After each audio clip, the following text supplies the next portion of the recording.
வணக்கம் சத்யா. அதாவது மிகவும் பரபரப்பாக எதிர்பார்க்கப்பட்ட ஈரோடு கிழக்கு சட்டமன்ற தொகுதியின் இடைத்தேர்தல் இன்று மாலை 6 மணி அளவில் நிறைவு பெற்றது.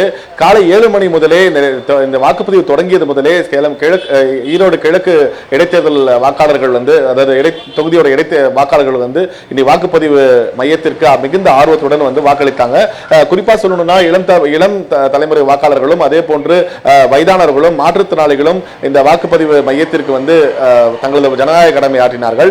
காலை பனிமூட்டம் இருந்த போதும் காலையிலும் அதே போன்று மதிய நேரத்தில் கடும் வெயில் இருந்த போதும் வாக்காளர்கள் மிகுந்த ஆர்வத்தோடு வாக்களித்தன கூறலாம். குறிப்பாக காலை 9 மணி நிலவரப்படி வாக்குப்பதிவு 10.95%, காலை 11 மணி நிலவரப்படி 26%, பிற்பகல் 1 மணி நிலவரப்படி 42% இருந்தது. அதே போன்று பிற்பகல் 3 மணி அளவில் 53% இருந்த வாக்குப்பதிவு மாலை 5 மணி அளவில் 64% அதிகரித்தது.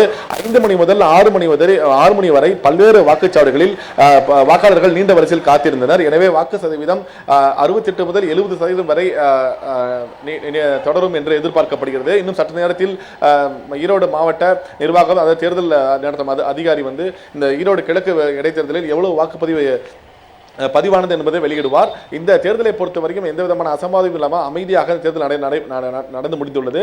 இந்த நடந்து முடிந்த இந்த வாக்குப்பதிவு இயந்திரங்கள் அனைத்தும் தற்போது மிகுந்த போலீஸ் பாதுகாப்போடு ஈரோடு அருகே உள்ள சித்தோடு அரசு போக்குவரத்து பொறியியல் கல்லூரிக்கு அனுப்பும் பணியானது தற்போது தொடங்க உள்ளது.